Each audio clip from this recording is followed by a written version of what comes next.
हमारे पति आईपीएस साहब के बंगले पे काम करते थे। 13 तारीख तक डेली मारे। हम पैसे नहीं दे पाएंगे सीता, आज हम मार डाले जाएंगे। ये चाहते हैं कि जो हमारे पति का अपराधी है उसको दंड मिलना चाहिए।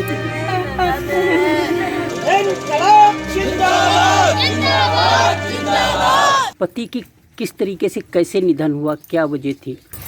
सर, हमारे पति आईपीएस साहब के बंगले पे काम करते थे। सगुन गौतम नाम था उनका जी। वो वहाँ पे फालवर का खाना बनाते थे। 25 तारीख को घर से लेके गए 1 बजे रात में, और डेली आज 13 तारीख तक डेली मारे हैं। सुबह 5 बजे बुलाते थे, 11 बजे रात को छुट्टी करते थे जी। काम कराने के बाद में मारते थे जी। और उसके बाद में पैसे मांगे। जब हम लोग पैसे नहीं दे पाए तब बोले कि अब हम पैसे नहीं दे पाएंगे सीता, आज हम मार डाले जाएंगे। अब आप क्या चाहती हैं? अब हम ये चाहते हैं कि जो हमारे पति का अपराधी है उसको दंड मिलना चाहिए। डायरेक्ट एफआईआर उसके नाम होना चाहिए। जी। क्या नाम है आपका? सगुन गौतम। 2-3 दिन पहले हमसे कह रहा था कि भैया कुछ कर लेंगे, कहे कि बहुत ज़्यादा प्रताड़ित कर रहे। हम लोग सोचे वहाँ छोड़ दो, काम ही छोड़ दो, पुलिस घर आएगी तब देखा जाएगा, हम लोगों को ले जाएगी, या हम तो वहाँ ड्यूटी करते हमें ले जाएगी, ले ही नहीं जाएगी। कहे कि हम खुद वहाँ एडिशनल साहब यहाँ हैं तो वो खुद पहले जवाब करेंगे, भाई कैसे ले जा रहे हो, हमारे यहाँ इतने दिन से काम कर रहा। आप कहाँ काम करते हैं? सर पीटीसी में। आप भी वही करते हैं? पीटीसी में करते हैं। हाँ। तो क्या अब चाहते हैं, आपकी क्या मांग है? और जो है ये इसकी वजह, जो प्रताड़ित करने की वजह से आपका आज भाई चला गया, तो क्या मांग है आपकी? साहब मांग तो हमारे सीतापुर के सांसद साहब राकेश राठौर साहब वो थे, और पुलिस भी थी, जो भी रहे हों 2-3 स्टार वाले, क्या बोले जाते जो हैं। आप चाहते क्या हैं? सर वो तो ये कह के गए हैं हमारे पूरे गांव के सामने कि ये जो 2 नौकरी देंगे शंबीरा वाली, और एक आवास देंगे रहने के लिए, क्योंकि हमारा घर नहीं बना है, और कुछ भूमि का पट्टा जिसे बोलते हैं वो करेंगे 2 बीघा का, 2 बीघा खेती का उस लड़के के नाम करेंगे, क्योंकि उसके जो भाई हमारा उसके नाम तो कुछ था नहीं ना खेती होती, तो लड़के के नाम कह के गए हैं कि करेंगे। खिलवाड़ा का पुरवा है राजापुर, वहाँ सरिता नाम की महिला है, उनके पति शैलेंद्र पाल वो पुलिस ट्रेनिंग कैंप में, पुलिस ट्रेनिंग कैंप में किसी के खाने बनाने का काम करते थे। लोग जैसा कि लोग बता रहे हैं, कोई कमांडेंट है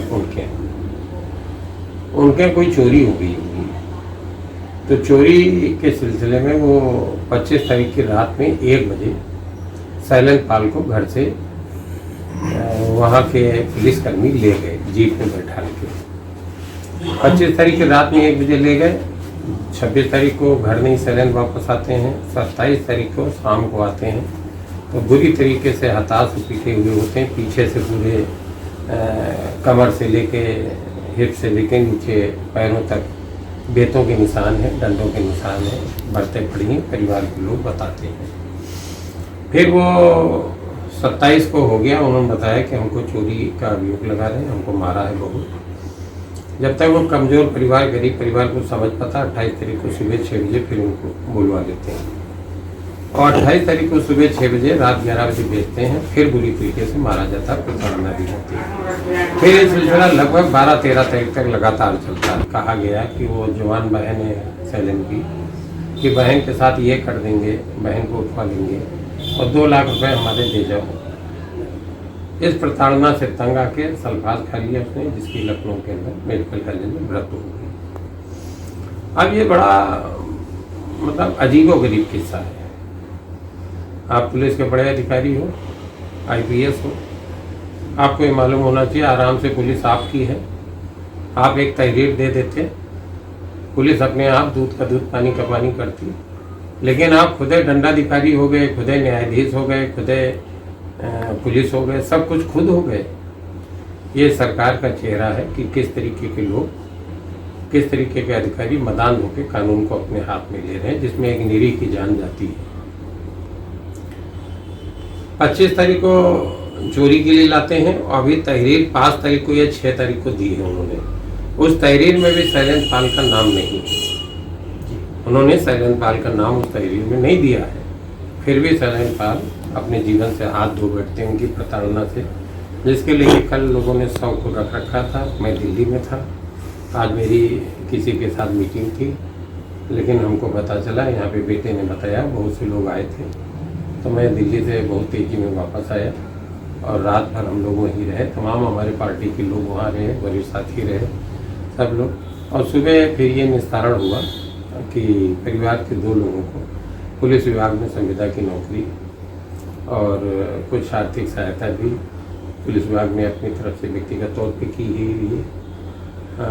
प्रशासन की ओर से कहा गया कि मृतक की पत्नी को आवासीय पट्टा किया जाएगा, आवास किया जाएगा और मुकदमा दर्ज किया गया है।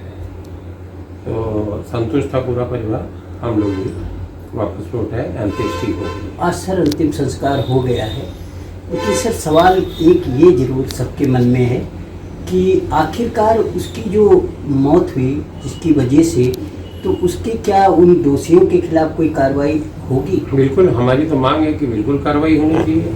अब पुलिस विभाग के लोग हैं, रसूखदार लोग हैं, बड़े पदों पे बैठे हुए लोग हैं। आईपीएस थे, उनके वहाँ चोरी का प्रकरण था, उसी आरोप में इसको बराबर प्रताड़ना दी जा रही थी, जिसको लेके वो जो है 13 तारीख को यहाँ पर अपने घर पे जो है परेशान होकर उसने विषाद पदार्थ खाकर अपने पिता से ये कहा कि पिताजी मैं मिलने आया हूँ, और उसके बाद घबरा के परिजनों ने उसको जो है अस्पताल पहुंचाया, वहां से लखनऊ रेफर किया गया, लेकिन 13 तारीख को उसकी जो है अस्पताल में इलाज के दौरान मौत हो जाती है। और उसके बाद जो है पूरा परिजन और गांव से लेके और सांसद राठौर, राकेश राठौर, सभी लोगों ने यहाँ पर आक्रोशित होकर उस आईपीएस के खिलाफ कार्रवाई को लेके मांग की और यहाँ पे धरना प्रदर्शन दिया, जिसको लेके अधिकारियों को सुबह आज तक जो अधिकारियों को आश्वासन के बाद उस पीड़ित परिवार को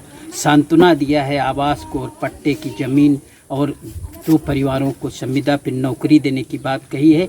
लेकिन सवाल ये उठता है कि आखिरकार उसको किसने विषाक्त पदार्थ खाने पे मजबूर किया? क्या उसकी कमी जो जिसका जो है एक जवान बेटा खोया है और किसी का जो है पति गया है, और इस तरीके से अगर उसको आखिर इसका जो इसके दोषी कौन है, आखिर इसको कौन मजबूर किया, इसकी क्या वजह रही मौत के कारण, ये जांच का विषय है। और इस पे जो है परिजन बराबर जो है दोषियों के विरुद्ध कठोर कार्रवाई की मांग कर रहे हैं। आपके राज्य की खबरें, आपके शहर की खबरें सबसे पहले जानने के लिए देखते रहें अमर उजाला। चैनल को सब्सक्राइब जरूर कर लें और पाएं हर अपडेट।